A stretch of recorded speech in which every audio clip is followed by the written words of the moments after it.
horses drive.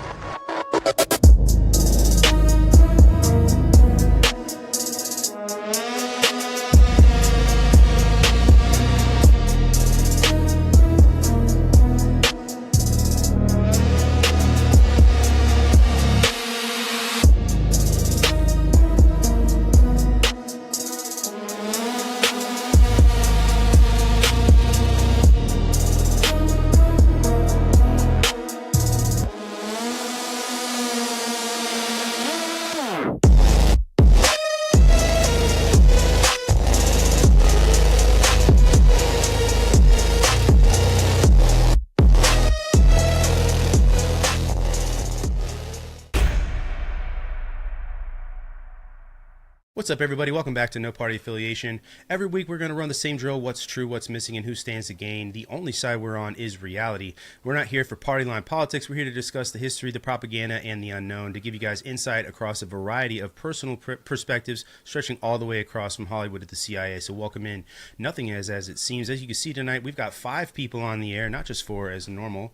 There's a crib midget in one of these squares, whichever one it is, after we record and edit this episode.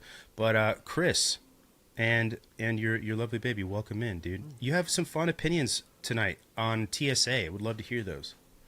Dude, I just think it's really interesting what's going on right now. And from what we were talking about earlier, I think it might be one of the first really good examples in a long time where the narrative just fell absolutely flat. Mm-hmm. And it was kind of a beautiful thing to watch. You could tell that the narrative that was supposed to take hold is Democrats do or take principled stance on X, issue, right? And they're going to use the power of the purse of Congress to hold up TSA until they can get this ICE issue under control. Because, a lot of people forgot, and this is one of the things where they stepped on their own crank, that ICE got completely and totally funded back during the big, beautiful bill that we were all supposed to be super, super excited about, but was really just massive government spending. But the Republicans passed it this time. So we were supposed to be happy about it because whatever, I don't know. But anyway, ICE got funded Still pissed then. about that. Yeah, exactly. ICE got funded back then. And so they've been holding up TSA for it, right? But I think what they forgot is that airports are one of the only places where CNN is actually played on a loop on every TV. So Right. People are standing in 5-hour Doctor's offices. lines looking at Democrats on CNN talking about how they're holding up TSA lines. And you're just like, you guys didn't think that through at all, did you? Like, not even a little bit. So it's been pretty funny to watch. It's so funny too, because that's what it takes, is to inconvenience somebody. That's where you are going to lose every time. If it's bothering somebody over there, you don't care. But if you miss your plane, Right. Now you give a big shit. That's why. For sure. And look Right. at the people that still have the means to travel constantly. I mean, you're looking at the upper middle class and up of America that's going through the airport every day. And then who's the most pissed about it of the people that are going through the airport? Everybody that has whatever TSA clear is now, whatever TSA Sure. pre-check is now, all the people that pay the premiums to get the services are the ones that are the most pissed off. And Sure. they're the ones that are in the airport the most often. And you're just like, Right. damn, talk about just that meme where the dude like ollies the entire flight of stairs just to jump on the rake at the bottom. It's Sure. like that's exactly what you did, dude. Does a tray flip on the way down? Yeah. Whack. Yeah. Yeah. Well, the country depends so much on air travel. It's not just personal things, it's business too, right? If you've got to leave your family to go do something stupid, especially if it's something stupid and corporate, and now you have to be at the airport for 4 hours standing in line, and then you have to do it on your way back too. It's just so much of that is frustrating to a wide swath of people. It'll touch not just the people who are standing in line as well, but the people on the other end and the people you're leaving. So you're inconveniencing quite literally everybody. Right. Like if you've got a son or a daughter trying to come home for something, or you're a husband or a wife or whatever, like everybody's being inconvenienced. Well, too, and you can see, sorry about that, Tom, but there's a, There's a CNN bit that I saw earlier where they're going in and they're interviewing people, right, to try to like man on the ground. Let's get some polling data. Hard hitting journalism. Sure. And they're talking to this lady in Atlanta, and she's like, "We left our house at 3:45 in the morning to be here before 5, and I've been waiting in line for," she said, like between 4 and 5 hours, right? Like, we're pissed. And the CNN person's like, "Well, but what do you think about the fact that Trump's bringing ICE in to help move things along in the airport?" And the lady literally meant, "If it gets the line moving faster, I'm glad they're here." And CNN was like, Right. Next. Way to miss the point, too, you know? Like, let's go to everybody in line who's angry as shit and try to make a political point. You know, if I wanted to wait 5 hours in line for something, I'd go to Disneyland. I think this is more, to me, more. Well, there's a couple of things at play. One, it's the Democrats versus the Republicans, in trying to gain power over this by inconveniencing the public. And I think right now it seems to me that Republicans have a lot more to lose the longer this goes on than Democrats do. But Democrats, I was just going through social media before coming on. And there's a planned protest at Atlanta Airport for this week, an ICE protest. There's no more room for people there. To say this should speed things along just well. Right. It is just when you think that, you think the left is going to gain momentum, people are going to hate you if you show up at Whistles and freshly printed signs to make them waiting in line for 3 hours even more miserable. It's going to backfire gloriously on them. Just as this whole blame shifting from the Republicans to the Democrats saying, "Oh, they won't sign this, to get the funding." If you're on the left, it's like, no, hey, this, I know, it sounds like a good idea, and the optics and everything, it's on brand, but the favor that we're currying right now with the public is going to be shot as soon as you get, these big fat ass, dyed-haired chicks in there blowing whistles and screaming at everybody. I just can't think of anything worse than standing in line and listening to those assholes. It'd be like, okay, I might be pissed at Trump, but I'm more pissed off at these fucking people. I'm interested. Yeah. I don't necessarily disagree with you, but you said you think that Republicans stand to lose more than the Democrats do in this one? I kind of feel right now the momentum is definitely shifted toward the left. I take this TSA situation and I pile it on to the anti-war sentiment that's going around right now. And I think with the American public, just the more that you could pile on to be a problem that Trump brought on, the more it's going to be a problem for the right. And so I think this just adds to this stew that's being concocted right now leading up to the midterms. But I also think that, as far as flying goes to the general public, this is part of that demoralization campaign where they don't want you flying anymore. It's to me, to make it as uncomfortable and as tedious as possible to keep you at home. And with the ultimate goal, keeping you into the 15-minute city so you're programmed that way to say, I used to be able to fly to get to this, but, maybe I'll drive now, or, just getting people used to the idea of not using air travel to get somewhere as like you would hop on a bus to get around. Mm-hmm. It's working, though, bro, because, think about it. You don't – I don't want to travel anymore for all the things, and I do periodically, not as obviously as much as they used to be. Like, you don't want to do it in general because they've made it so miserable. But then you add all this stuff on top. You add 6 hour wait. Like, I don't understand. Like, I get some people have to travel for work. Like, you got to go to this meeting in New York, and I'm sorry, you got to wait through these long lines. Like, I think that they're winning. I think that you're right. I think this does bite the conservatives in the ends. But who they're winning politically. That is the so-called elite, whatever we're calling them. You know who's really winning? Hertz Enterprise. Because I'm like, I'm not standing in that line.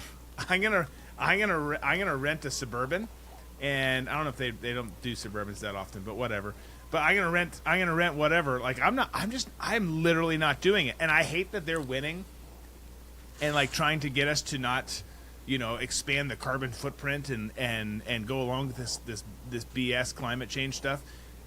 but honestly, like, I have watching those videos in Atlanta gives me like serious anxiety. It's like, Well, I think you're right. what, Imagine 6 hours? Yeah. if you're flying interstate, right? Like, let's just say you're going from Orlando to Miami, and you're like, I've got to be at the airport in Orlando 6 hours early, and then you're like, I could rent a car and be in Miami faster than me waiting in Yeah. line and then getting on a plane. Like, By a long shot. exactly. Yeah. Yeah.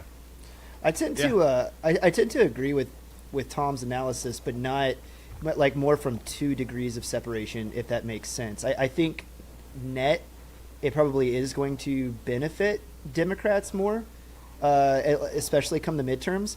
But I don't think that it's going to be a 1-for-1 in that, oh, this is like I'm blaming this on Republicans because they're in charge. I think, and this just may be the circles that I'm running around in, that people are fed up with government in general. And Yeah, I so think that's true. they don't see this as a Democrat or a Republican problem. They see this as those idiots up on the hill, and this is all bullshit. But because of that, here's where the second degree comes in. They're going to largely check out of the midterms because they're just demoralized in government in general. And any time that the voter, the electorate checks out, Democrats will clean up. Just because Yeah. they do a better job of mobilizing their base to get out regardless. Whereas like I most think- right-leaning people will be stay home. Go ahead, Brian. I was just going to say I agree with you because the stay out of my life Republicans who did come out and vote because Biden was so bad are going to be like, yeah, here we go again. You know, Yeah. we fell for it twice. And like you said, you know, the thing that it makes me think of though is there's been this sentiment for the last several years because of government shutdowns about states petitioning to be able to hire private contractors to go into airports and do security. There's a bunch of military members who would or retired cops or whatever, who would be very skilled at doing that. And if they could get something like that underway to where they could keep the federal agency out of it and then hire a private company to come in and run these machines or whatever like that, then again, it just proves the fact that you're dependent on the government for something, and because they can't do their job, everybody else is hurting. But if the states could find a way to get a private entity in there to alleviate that, the first states to start doing that, honestly, would showcase a lot of power. We talked about that with Morgan. I don't understand Did why we? they're not. Yeah, Remember why they're that. not looking at PMCs to come in and solve that problem. Sure, And get rid of yeah. TSA completely. Well, That's the you- thing, though. When you privatize it, like you can privatize it like you privatize, obviously, different stakes, different level. This is actually a terrible example, but like a gated neighborhood or some of these things who hire these terrible companies who no one's ever done anything. If you're going to do it that way, though, you got like if you're talking about airport security or you're talking about totally different conversation, which we're not having right now, like school security for the kids. Like it's got to be like we need some knuckle draggers in there who have actually done the real shit, I agree. who actually care about outcomes doing it. So like if you go that PMC route, I think that would be amazing. yeah. But like not it's the got to be like you've got to meet the standards of like what it would have been to get hired by GRS or something. Like you've got to meet like these. There's got to be some Not the strict fat chick requirements. handing out badges where I work. You can't deny, though, security. that it would be hard to do worse than the TSA Oh. as it's currently. Well, the most TSA guys is a aren't. country club paid Right. security service. Like Right. Well, up until 9/11, TSA didn't exist. There were private security companies that were handling airport security. And then after 9/11, of course, like everything else, there was a knee-jerk reaction to create something. So everything is one size fits all. I'm all in the camp of privatizing whatever you can and getting the government away from it. But once government sinks its teeth into something, they're not going to let go of it.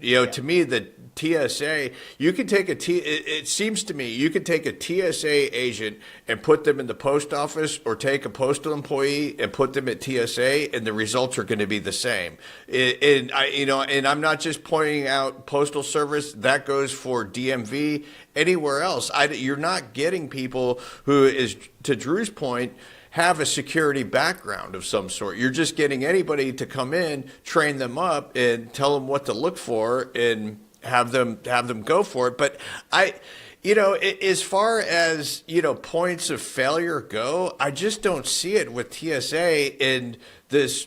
I know they got rid of the shoes, but this sort of stringent kind of screening that you go through to get in with the body scans and the anal logic machine that your bag goes through. And I like that one. You only put your bag through that? Yeah. Well, it's full on security theater, right? And anybody that knows anything about security, security contracting, or anything like that will take a look at TSA. And this isn't even conspiracy. Go back and look at the last 2 times that they've been red tested. For anybody that doesn't know, red testing is when an outside unit will come in and attempt to violate security. They happens do it a lot, actually. With a mandate. They do it on military posts all the time to see if they can sneak onto post and gain access to facilities and things like that. And there's a mandated amount of times that they have to get red tested. Go back and look, because it's public record, at the last few times TSA has been red tested, and look at how many firearms have been able to be smuggled into airports. It is a ridiculous amount. If I could back you up, I mean, the way you described too. it sounds like it happens randomly, or not a lot. It happens a lot, actually. And I know for a fact that you can, because I've seen it, you can get an entire M4 broken down into its major groups and parts and ammunition separate of those things all the way through TSA. And then you hand them the card saying, you failed, this was an exercise, let me talk to your supervisor. And that happens very often. Yeah. No, the stats are terrible. Going back to the staffing, though, like what's so crazy about it is to do it right, because we do things so wrong in this country, particularly government. I'm looking at government. We do things so wrong, so then you have to in this conceptual discussion that we're having, raise the bar and be like, well, okay, you've got to have 4 or 6 or 8 years of white soft or black soft experience. You've got to have done this, that, or you've got to have done stuff, right? Sure.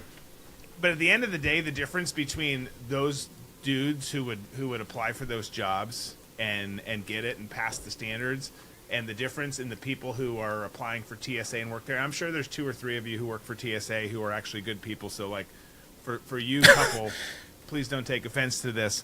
The rest of you have a toy badge, and you don't matter. But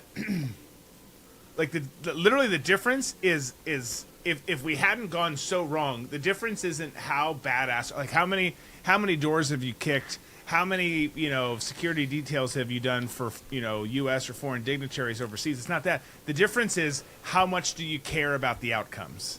That's really what it boils down to. The guys who go and do stuff in the soft community, the elite levels of the intel community, yada yada yada. It's the difference. Yes, there's discipline, there's training, there's passing this, that, and the other. But it comes down to I care. Yeah. And these people just don't. I was talking about it with a buddy of mine at lunch today about a totally unrelated issue. We didn't get into, shocker, although it's pretty front and center right now. But we didn't get into TSA issues, but he was dealing with something with government. He's like, they just don't care. Everyone I encounter doesn't care. It's like, no one in the government cares, bro. Right. These are the laziest, dumbest employees on the planet. And they're smart in a sense because they've discovered a job that you can't get fired from. You have great benefits. You have great this, that, and the other, and you don't have to care at all. But that's what we're missing. You could take almost anything the government's doing and make it better and make it somewhat usable and worthwhile. Most of it's not. If you would just add that one factor that doesn't, it's not did you pass BUDS or not, or the Q course. It's do you care? Do you care about what happens here? There's almost no incentive because you can't get fired. I mean, dude, I could give you 100 examples of civilians I've worked around when I was active duty who know they can't get fired, so they don't do anything. It's just accountability at that point. And then to your other point, it's not like these soft dudes can't apply for jobs at TSA. They can. They just don't want to because they're not the personality type to want to go stand there and look through your luggage and deal with a bunch of Karens all day. That's why, So you'd have to have somebody like Elon Musk would have to create a company and then pay these dudes 3x what the average TSA salary is to even get them in there, So you could go apply, like Drew, you could go apply at TSA right now and go wand me to death if you wanted to, but you're not going to because that's a brain dead job and it's just not your personality. I'm not gonna say what I was going to say. Yeah. Well, No. I might completely stick my foot in my mouth with this one, and somebody is going to be like, well, actually, but I'm just going out off of experience. I don't think, does TSA have their own, like, QRF type response unit? Because anytime that I've ever seen... I don't know. No, it's all it's the airport police. security at that point, yeah. That's what I'm saying. Airport Like police. Yeah, if they have to break glass in case of emergency, it's local police, Right. local SWAT, and or FBI Yeah, pretty sure that's it, yeah. showing up to back them up. Like, they're not even carrying weapons. So that should tell you Right. exactly what the level of GS and the level of training that you're working with. They don't even have the ability to respond to their own crises. And you're supposed Right. to be the front line to protect an airplane. Yeah. Well, they've never caught a terrorist either. security, You're the- like local, You're regional, the national DOT security. version of a crossing guard, bro. And I'm not trying to be mean. I'm just saying like what is. That's 100% true, though. But they've got the attitude. Some of them. So I've met some. I actually know some randomly. I don't know how I. Anyways, but like a lot of them have the attitude of like, I'm a federal officer. It's like, really? You're wearing a blue shirt, like you work at like a, Captain D's, and you have no gun, you have no authority. Like, let's stop it. Like, this is the dumbest thing. Right. They're like the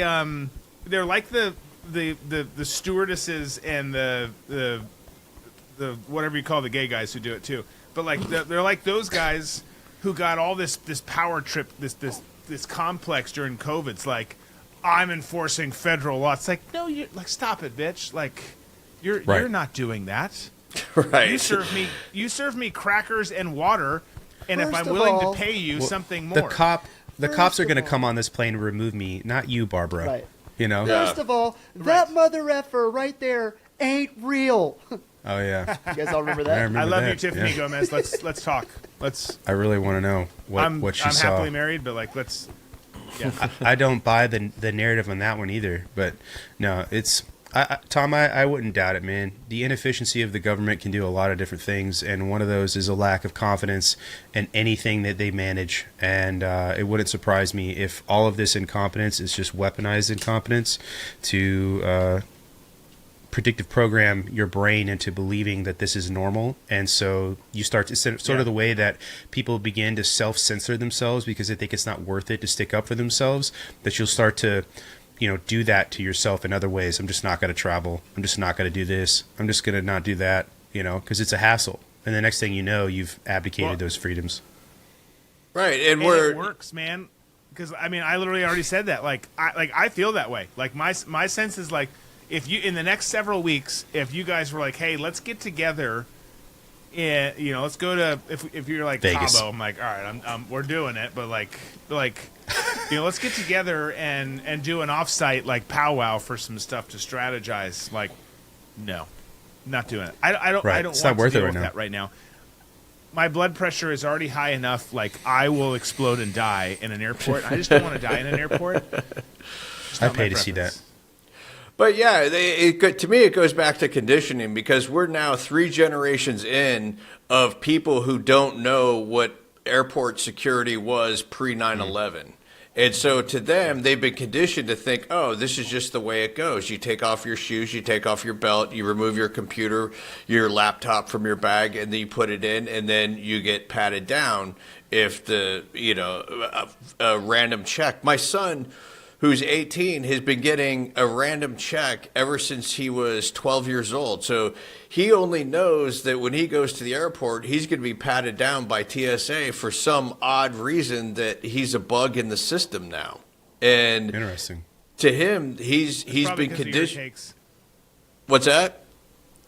Maybe that's because of your internet takes. Oh, I'm sure that might Same have IP something address. to do with it. They take one listen to Tom and they go, this dude's not smuggling anything, but he sure as shit would work a 12-year-old mule. Right? But check his again, you've taken away the freedom, the autonomy of the human being and of the American to be able to go through a gate at an air, or to a security, to go through there and walk to a gate and wait for a flight that's incoming to greet, your wife or, a family member. Yeah, or whoever, and then bring them out. Nobody, these generations, and I feel like such an old guy, but have no idea of that concept because they don't know that. They didn't know that there was an actual time where that was possible. Go watch Home Alone. You 100%. can see that in real. You can see that they run literally from the door to the gate. Nothing stops them. Yeah, The entire plot of number 2 is based on that. correct. They just let an 8-year-old onto a plane without vetting him or checking his parents or anything. Right. Yeah. That might be an extreme example, but the whole, there's nothing there between you, the door, and the gate is so true. And that was O'Hare. Anyway, yeah. Those were amazing days. Waiting, someone's greeting you right when you come off the jetway. Right. Oh, hey! Nice It's to also see a nice ya. excuse though now to be like, well, I can't come in, so I'll just keep doing loops, and then you just jump in, whatever. Oh, yeah. And then shoulder roll out. All right, you have only a carry-on? All right, I'm going to slow down to about 10, and you get out of the car. First time I Nice. ever met you, Tom, I was doing loops and picking you up in Jacksonville. That's right. Well, I have a question for Drew when he's done. Go make your point. Okay. Sorry, didn't mean to cut you off. No. You go ahead. Oh, okay. I was just going to ask you, Trump posted something on Truth Social, and then it went everywhere else about how we were going to scale back attacks on Iran, and then also floated this idea about the United States and Iran controlling the Strait of Hormuz, which, of course, everybody's going to take off and run with as some sort of tacit admission of we lost or something. But then Israel went and started a new bombing campaign like 4 hours later, escalating tensions. So wanted just want to get your opinion on that. Bad communication or on purpose escalation to Israel keep being everybody Israel? fighting. Right? Yeah, that's my question. Yeah, what do you think? I don't know. I'm not in anymore. I'll be the first to tell you I don't. We talked about this last week. Like, I'm not going to tell you something I don't know for certain. Oh yeah. But you just understand our brother, who's really our daddy, and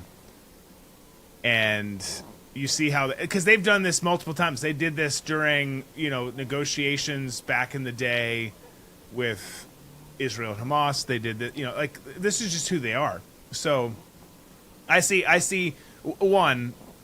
Taking a step back to Trump's post. So that post comes out, and it's like, that's cute. Like, that's great. Like, it'd be awesome if we didn't send this into full-fledged war and spend a lot of time there and waste a lot of U.S. blood there. I don't care as much about other people's blood, but, I care about ours. But it's like, that's not really practical because of who Iran is, how the region is, and then it's not practical because of who our best buddy is. We hang out with these guys in the treehouse who just like to break shit, and so I'm just not optimistic about it because Israel can't have a scenario where we can live with scenarios where everyone kind of gets along and it helps with oil and it helps with regional security. Israel can't. They can't exist in a world where Iran continues. Yes, we've decimated a lot of their stuff. I just don't see how that unfolds. And to their, I understand it from their standpoint as it pertains to this, right? We can't be safe and go to bed at night, put our head on our pillow, knowing that they're out there still plotting. So they want complete and total annihilation. We want to not be involved in a long-term, forever war, where we're losing life and money and resources. But I just don't see how there's a situation where they're satisfied with okay, that was pretty good. We took out the Ayatollah and a lot of leadership, 50 plus people, and we'll move on because they know Iran really well. They know challah bread and they know Iran, and they know those two super well. And I don't see them satisfied. Does that make sense? I don't see them satisfied with all right, now let's do this together. To your point, and I'll have to start this off by saying I think that Israel has a far outsized influence on policy in the United States, foreign policy and domestic policy. Like, I'm America first. I want to do what's best for my country and my countrymen.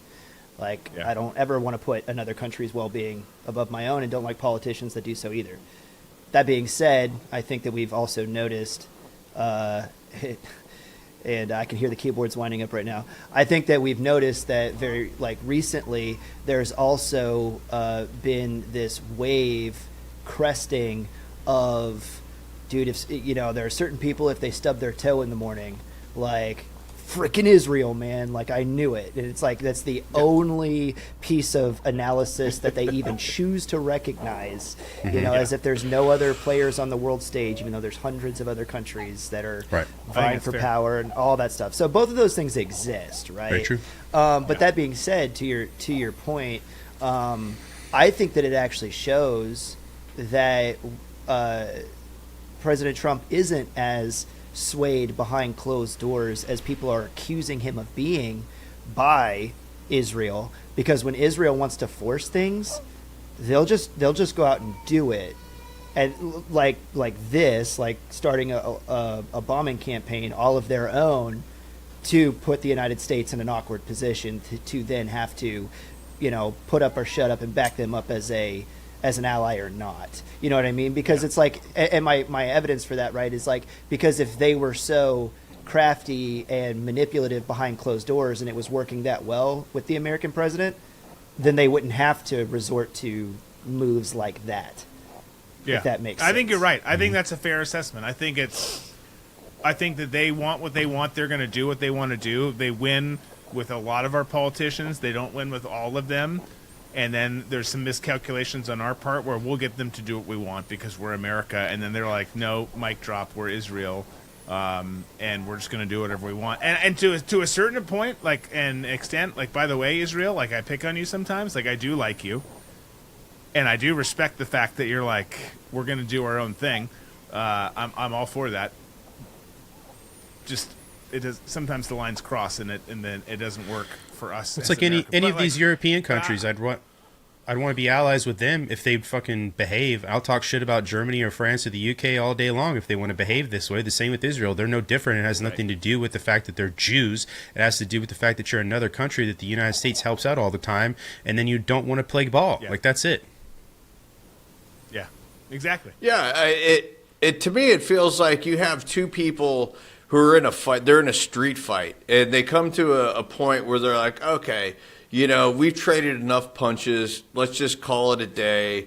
Do what you need to do. We're going to regroup, do what you need to do. And then one of the guy, our guy being America's friend, short little dude, comes up, it delivers a nut punch to the guy that you thought you had negotiated kind of a deal with, of saying, okay, let's go hands off for a second, to get you back into the fight. And it's like, dude, you just need to relax. You need to, as Drew says, take your coloring book and sit over there while the two behemoths, talk this out. But I don't think that's possible. I don't think with, one of the things, guys know that I'm really into symbolism, and this whole sort of, the patch that the IDF is wearing that shows the Greater Israel Project. It's like, to me, that needs to be addressed. If this is really about Iran's nuclear capability, what does that patch mean? What's the end goal? And then it turns into, why are you picking on us? Oh, you're a conspiracy theorist. What are you doing? This is not, we just want to have our land and live in peace. It's totally not that. It's like, you guys have another agenda that you're not telling us, and you're not being honest about it. And that's where I get hung up with them, with the tiny hats, especially the Likud party. I don't care about Israel. They could exist, they could not exist. Whatever, if you are a country and you need billions of dollars from another country to be a country, I don't think you're a country. So, stand on your own. Do whatever you need to do. If that means fighting everybody in the Mideast, have at it. We'll try and broker some sort of peace deal, but I don't think we should throw our hat into the ring.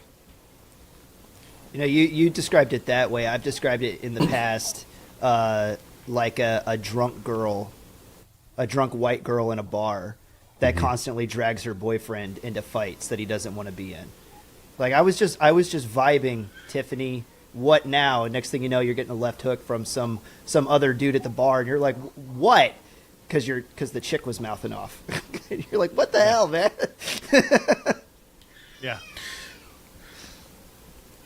Yeah. I think that's a good way to describe it too. I don't know. I don't know where this ends. I think it'll be really. Look, when it comes to, I would just be cautious to the people listening and watching when it comes to the president. Not because I'm trying to doubt the president. I do doubt the president on several things. I also back him on several things.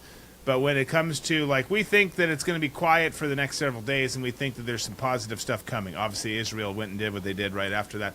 But, like, there's so many people who just take everything verbatim and say, oh, okay, we're good because the news said this, or the president said this, or the White House said this, the Secretary of War said this. Like, that's not, like, you're old enough. Like, you could be 12 years old watching this show, and you shouldn't be, and go tell your parents right now you're doing it and apologize.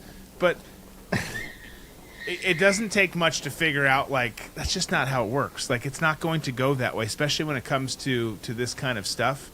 So, like, I would just say sit back and watch and enjoy the ride. And I don't want to say that in a casual way because there's lives on the line. That's not what I mean. But, like, this is not, like, we're not just like, all right, in the next few days we're going to figure out the Straits of Hormuz and going to come to peace with Iran and everything's going to be great and we're going to install a leader and we're going to do this, that. Like, it's not that easy. It can be done, but it's not that easy. Well, and also too, when you mentioned, don't take the government's word for it, verbatim. Yeah, I agree with that, and I also agree. I don't listen. I don't take what the media says verbatim either as being honest brokers of information, especially like we had this missile launch to Diego Garcia. And then you hear people on social media going, oh, look, they do have the capabilities of reaching Poland. Iran has the ability to reach Poland or Germany or anywhere in Europe. And it's like, okay, and the people saying this on social media, for the most part, especially the hard writers, are the ones who thought Diego Garcia was a middleweight boxer back in the 60s, have no idea what that island is, but just know that they've been told that missile launch came from Iran, which to me, did it come from there? I don't know. I don't know anything for certain, but it does seem weird to me when you have Iran who, when this first started, and they started firing missiles at other countries, for a lot of their missiles, they were targeted at U.S. bases, but Diego Garcia seems just a little bit out of play to be able to send it there. And then, there's no real proof of it. I don't know. Did it come from them? I don't know. And, I would just say, like everything else, the bottom line is I wouldn't believe everything that you're told. And this is one of those cases where I'm just extremely skeptical about it. Well, I know that Diego. Exactly the way that you started that point, Tom, is precisely the reason I don't understand why anybody watches White House press conferences at all, at least when the press secretary is speaking. Because to me, it's like watching two geriatric patients play ping pong. You're just like, okay, you're going to spin it on the left, and then the press secretary, their entire job is to spin it on behalf of the White House, and then they just go back and forth, and at the end, nothing of any substance was put out here at all. And I don't know why people pay attention to it. I'm sorry I cut you off, Brendan. No, I think Carolyn Levitt does a better job than Kintaji, whatever the hell her freaking name 100%. is. She's definitely given some. She has right, yeah, low bars and all that. You're right. I was just gonna say about Green Jean Pierre is who you're looking for. Thank you. Yeah, Kintaji's the yes. The justice. There's so many weird K names. Yeah, you know what I mean? Yeah, because she was. Yeah, they don't all look the same. That's not what I'm saying, guys. Diego Garcia, though, is a place to launch strategic bombers. It has a lot of strategic importance for the United States, and that's why I see why they want to target it. We tend to put a lot of long range bombers there, and I have seen that, like, Intel reports have said that Iran has brought in Lebanese and Pakistani scientists to help them with their ballistic missile program and stuff like that in the past, which isn't outside the realm, I think, of something the Iranians would do. But it does seem like a really stupid maneuver at this point. You got to know that you're not going to hit it, first off. It's a major escalation because of the significance strategically of an island like Diego Garcia to blow up the flight line, right? Or hit air assets on that island. It does seem like a very dumb, level of escalation, but I also wouldn't put it outside of the death throes of a regime that knows it's collapsing. The other part of it, too, I was going to bring up is the thing no one really talks about either is the fact that this hasn't inspired an internal uprising of the Iranian people as well, which was the other part of the messaging for this 2 weeks ago. Just saying. Yeah, that's fair. I saw a piece of analysis earlier today, though, on the Middle East death blossom that I found to be particularly compelling, and it just had to do with what Iranian war doctrine actually was. So the IRGC was designed to kind of splinter into 31 mostly autonomous units in the event of the fall of the Ayatollah. Because there's 31 provinces, and then each one of those provinces has a certain amount of drone missile capability, whatever, return fire capability, and that in the event of the fall of the Ayatollah, those 31 independent units going back to those provinces would basically enlist all of the local police and whatever up under that unit, take control over all of the military capabilities in that province, and then operate autonomously to include a certain target deck that each of them had based on their location in the country and proximity to other countries and targets and of opportunity and so on and so forth, all that stuff. I'm not going to get bogged down in too much of the minutia. But the main point of the analysis was the fact that you saw Iran do the death blossom and how there's talk of the White House talking to whatever remains of Iranian leadership, and yet all this stuff is still happening sporadically in the background, actually shows that the IRGC, and take this with a grain of salt, but this was the analysis, that the IRGC was fractured, that the regime is in dire straits, and now you're seeing that basically end of the World War doctrine taking place, to where these units are now operating independently of each other. The reason it doesn't look like there's any type of coherent return fire strategy or defense is because there's not. You've got that makes sense. This broken IRGC that's just kind of like when the brain's disconnected from the body and you have random electrophysiological spasms. Like, that's what you're watching. And I was like, that makes sense. It would stand to reason, based on what you're seeing in the news, right? That seems like it's closer to the truth than not, but just an alternative viewpoint back against the America's already lost this war and Iran's still strong, and there's not so anybody saying we've lost is dumb, in my opinion. Yeah. Like the fact that because that's such a bad take. It is. And to your point, Chris, right, if there's 31 individual groups, right, who have now, for all intents and purposes, federalized the militias around Iran and they're operating independently, that's a lot to deal with. It just is, precision strikes and all that apart, like that is going to take a long time to deal with. So just because, and this is true, the risk of moving ships through the strait is risky still, because Iran can still hit those ships and will hit those ships, right? It doesn't mean necessarily that the United States isn't, quote unquote, winning or incapable of winning and projecting its power basically whenever it wants. It just means that, again, it's like when the Houthis were firing at ships going through the ocean as well. That risk is always going to be there. This isn't... It's not like there's 500 dudes over here and we know there's a set amount of 500 dudes, and once we kill all 500 of them, that's it. It's like, I think people have sort of come to this binary in their brain that everything is as simple as that, and that, well, because the Strait of Hormuz is still under threat, then the U.S. must be losing. Like, that's not even close to being true at all. We're flying A-10s and B-1 bombers. Like, that's called air superiority. Like, that's not losing, you know? Yeah.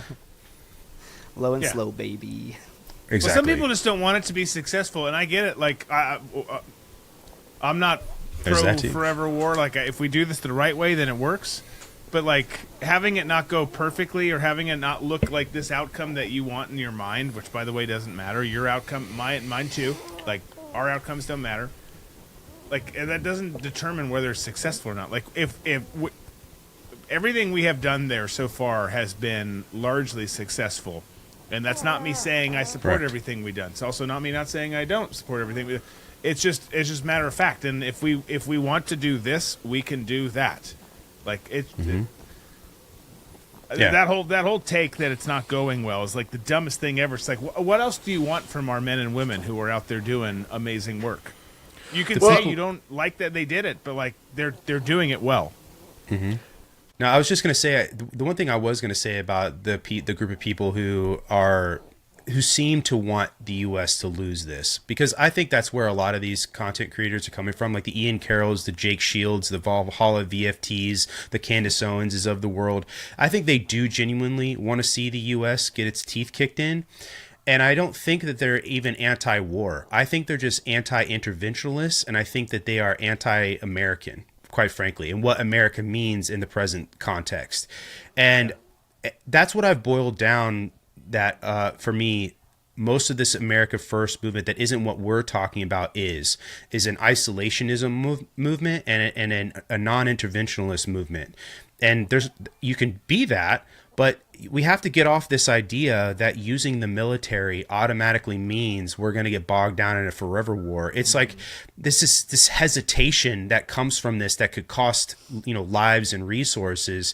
And to prove that it doesn't have to be that, look what we just did in Venezuela. Boom, boom, Right. in and out. Well, you don't have to. The problem is historically we've not had those references, at least recently, where, up until Venezuela, up until Midnight Hammer, up until this, for now, we'll see where this goes. Like, everyone's got PTSD, so like, I'm not taking their side.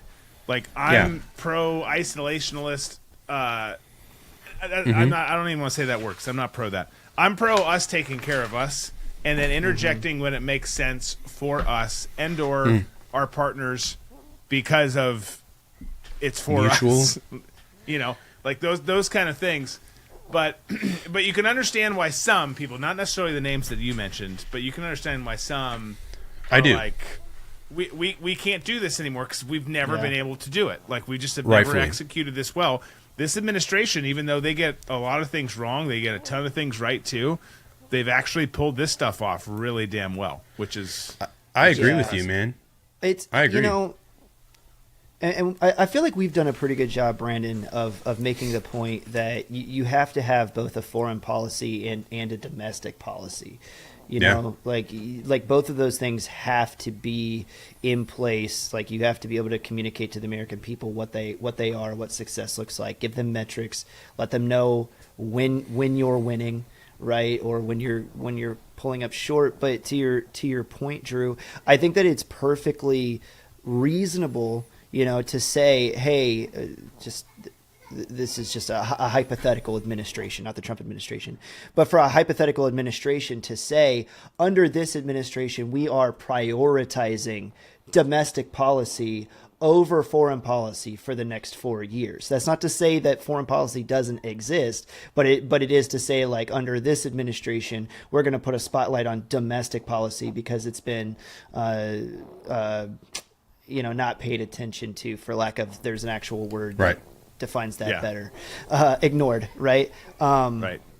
But you can't, like, you still have to do both, and to the people that want to go full on isolationist, it's like, I would ask them, okay, I understand in theory what you're after. What does that look like then?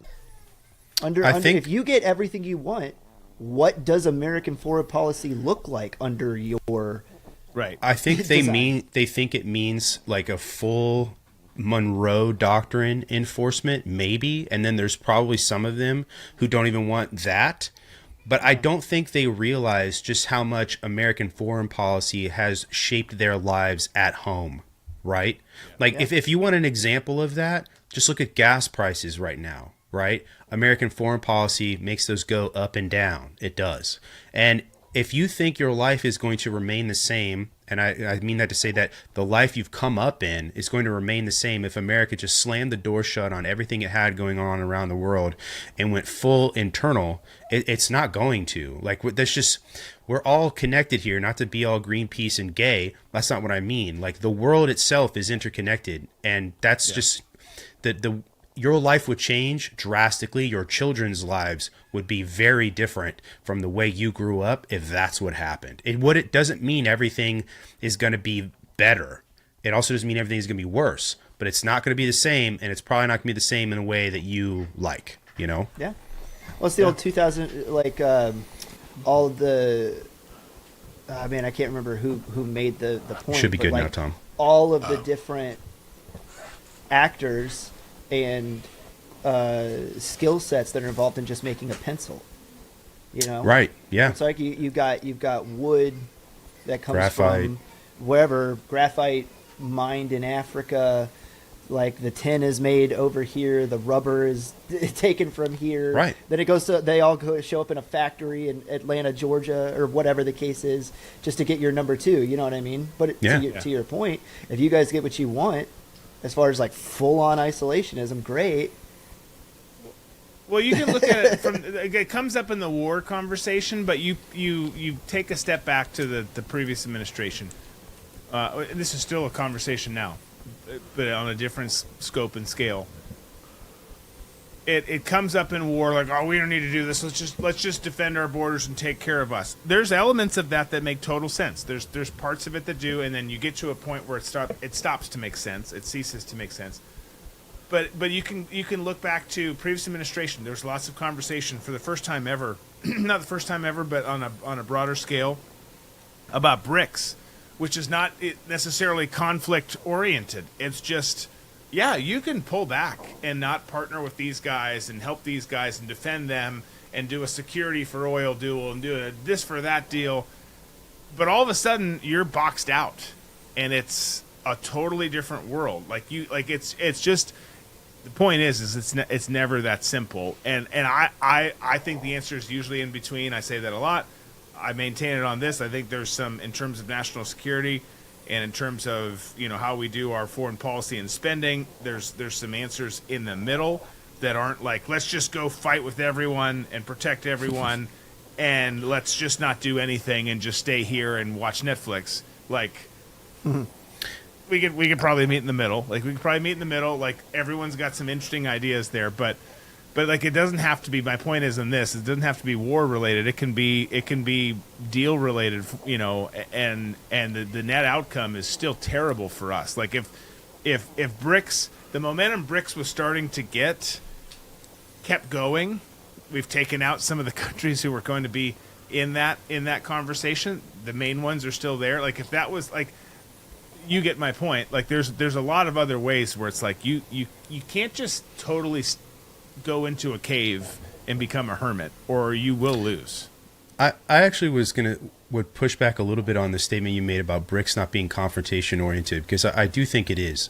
Everything, the way that China has waged war against the United States and what it calls an unlimited war or unrestricted warfare, everything is a way to wage war economically, militarily, all of it.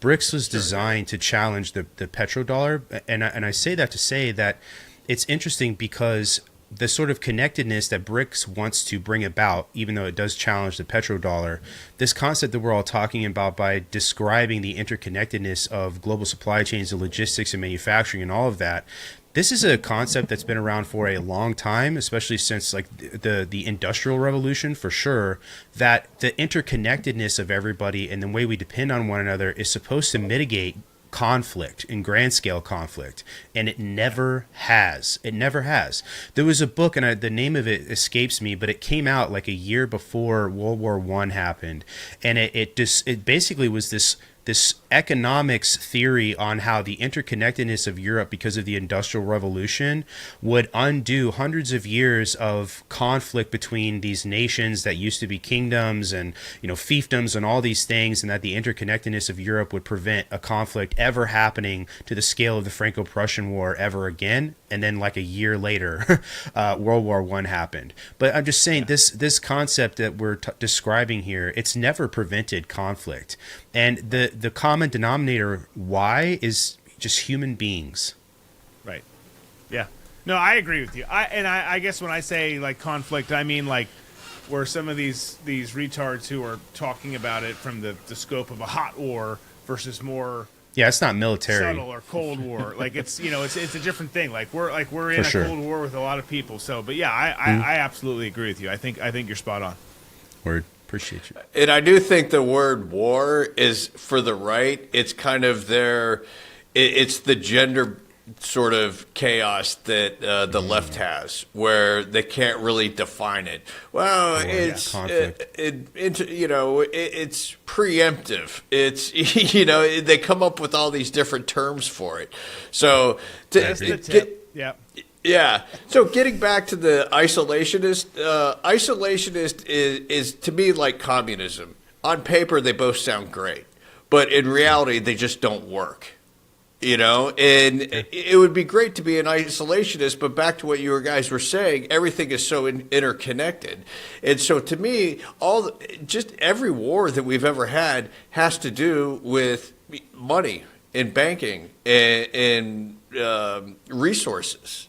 But this one, I think, going back to the Greater Israel Project, I think that could also be traced to money and banking, because the more land you have and the more access that you have to, like the Ben Gurion Canal Project, that you're going to have competition for the Suez Canal. That's a pretty big windfall if you're a tiny little country, if you can get that going. So the other point that I was making before technology farted in my face was the whole uprising in the metaphor of something happened to Biden and Mexico and Canada, and we were caught in the middle. Mexico was trying to liberate us from Canada, and we started and Canada started bombing infrastructures in cities. I'd be a little bit pissed off, and I would be mad at the people who were bombing. And I think this, goes back to sort of hearts and minds, what SF does, in trying to win people over. So I don't see how, that kind of war fighting is going to help, garner people to go up, rise up on their own and say, you know what, we're done with the mullahs. We want, whatever form of government it is, and this is what we're going to do. Because if nobody is financing that uprising, you're going to throw rocks, or, how is that going to, at that point, you're relying on the dudes with guns who still, are reporting to other people who want to maintain what they have. So I'm not sure, how you would go about doing that unless there was some sort of intervention going on. And then, like Afghanistan and Iraq, how do you know if you're backing the right people? 100%. And that's one of the reasons that to the Iranian, end of world doctrine that I was talking about earlier, one of the reasons that that's actually ridiculously smart by them is because it takes everything that you just said and it turns Iran into a war on 31 fronts in 31 different provinces being controlled by 31 different IRGC commanders. That is an unconventional warfare nightmare. And not one strategy will work. It can't. Yeah. So what they're doing basically renders kind of United States, which this might work out to our favor. I'm to your point last week, Drew. I'm playing my cards close to my chest, and I'm waiting to see what comes out of all of this. I'm not making predictions, and I'm not saying it's like we totally won this and it's awesome, or on the other side like we've come on, dude. There's so many people waiting to bet on Polymarket with what you're about to say. I know, right? I know. Give it to us. But it is like it spreads everything out so ridiculous that in a way it might almost work out for those of us that don't want a forever war, because you can't go into Iran and wage nation building in the current state that it is, with the IRGC, like I said, spread out to all of the different provinces acting autonomously. You just can't. Yeah. So take that for what you will. Like this has to be a unique, and this is one of those modern problems, modern solutions situation, because what we did in Afghanistan and what we did in Iraq cannot and will not work here, if that analysis is to be believed. Right. Pray it's not tried. Yeah, seriously. It cannot work there, nor has it worked anywhere. Well, it didn't work. It didn't work before either. But yeah, coin was at dumb. least As it well. can't even be briefed on paper now. Right. Is to my point. Yeah. Well, the other thing I saw that happened today is Ukraine hit Russia's largest oil depot. And that seems, timing-wise, very, very interesting, because of everything that's going on in Iran and how much oil China gets from Iran, and obviously a lot of these decisions being made by the Trump administration in Iran have a focus on China too. So China was going to have to buy more oil from Russia, and now Russia's largest oil depot was hit by a Ukrainian attack, which is going to make it really way. about Ukraine though. That's my very first I'm ginning up there. Yeah, Okay. the timing there seems really interesting for that to happen, because again, that's a blow to the Chinese certainly, and also to the Russians. So was it Ukraine? Was Ukraine asked to do this by the American administration? Was it the U.S. doing it? By other means. This is my topic, because the timing is impeccable. Look, Ukraine has hot women. Like, let's give that to them. Congrats. Check. Come here to America. It's safe if you go to the right city. Yeah, don't go to Charlotte. But like, that's what's been so. R.I.P. I mean, again, we talked about this earlier in a different context for people like listening to headlines and listening to this.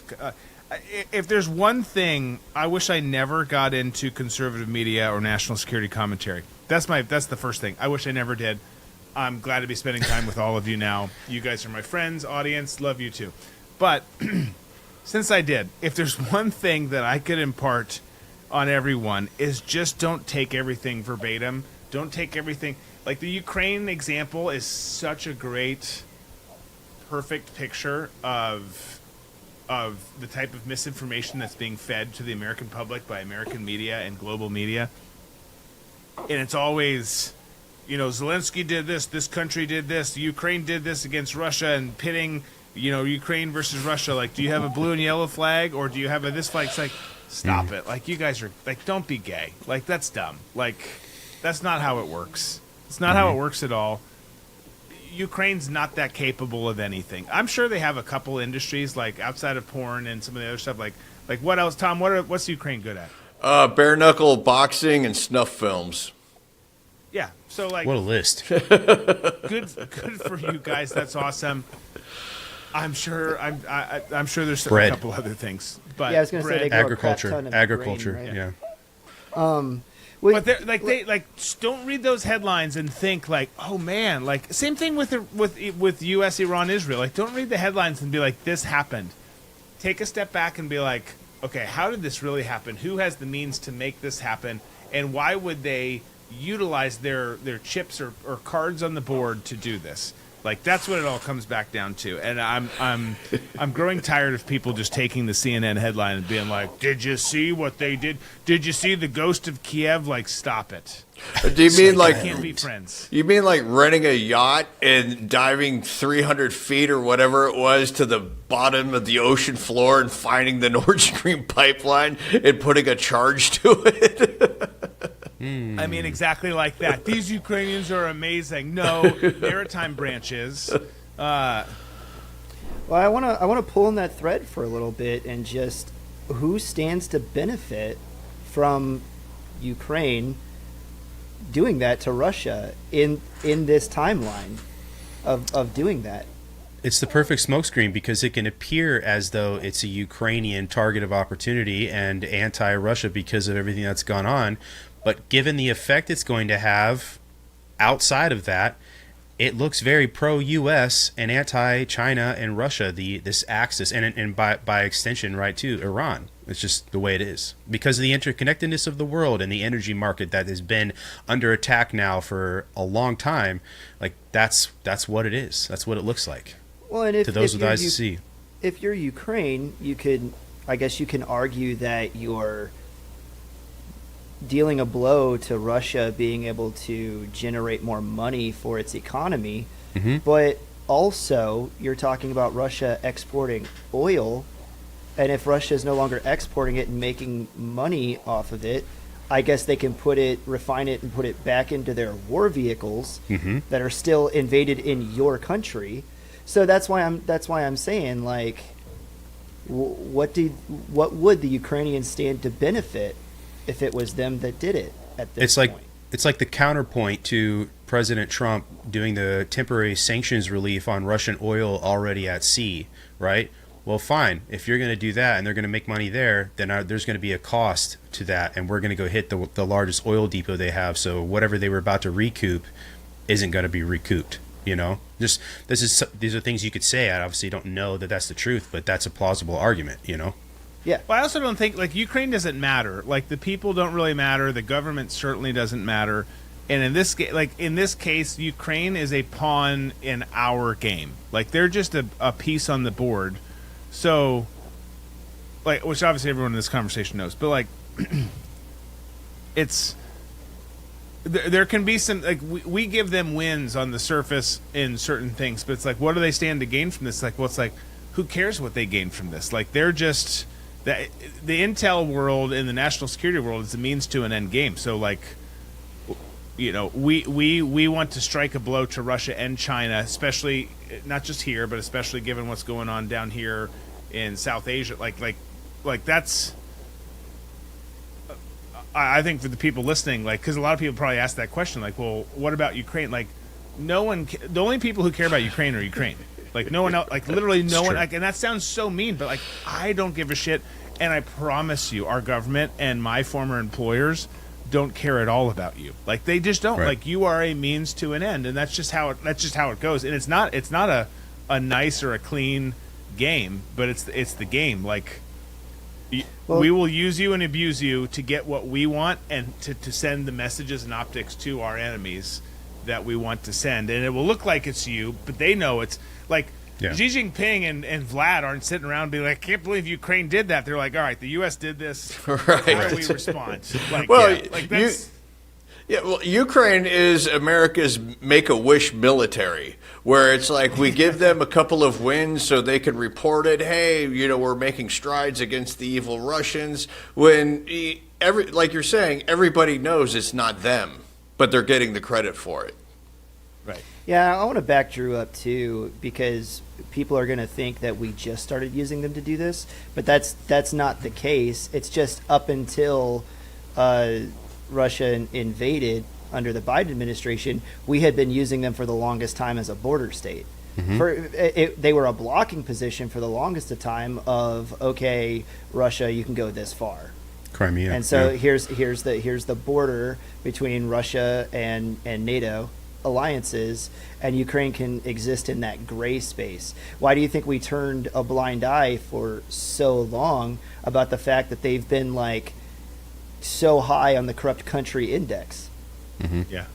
Because it's fine, you know, it can be the Wild West, the demilitarized zone with a legitimate name between Russia and NATO, and they were existing there forever until it became more politically expedient to use them as an offensive piece on the board, to your point, and then that's how they've been utilized since then. Well, the last point I'll make on this before I have to jump is that we are, to your point about extracting things from them and using them, we have their military on U.S. soil often teaching us what they're doing with maritime drones versus the Russian Navy, because that's all the Ukrainians can do. And at the same time, you know, that's it. It's a laboratory of things to see what they can do and the strides they're making, so we don't have to. If you can do all the work and all the risk is on your end, and then we can reap the benefit of the education that comes from this, I mean, then how many examples are there of the United States doing this? This is just another one. you know. Oh, you see it with, this is the R&D for Palmer Luckey's, business with all the FPV drones that are being flown there. What works, Saronic what too. doesn't work, how does it, it's real time, R&D for his company. Yeah, exactly. Well, appreciate you guys hanging out and talking today. I know for those of you guys listening, this is a bit of a shorter episode. Not every episode, I guess, will be 2 hours, but we do try to get there. But thank you guys so much for listening. Please check out the show notes. You can go over to Balls and Banter and watch Drew and Tom be cute all you want over there. Their episodes are on YouTube and other places. Look how handsome they are. And you can catch Chris and I on I Came with Fire podcast or Live Fire, our live show over on Rumble. So thank you guys for listening to another episode of No Party Affiliation, and we'll catch you next time.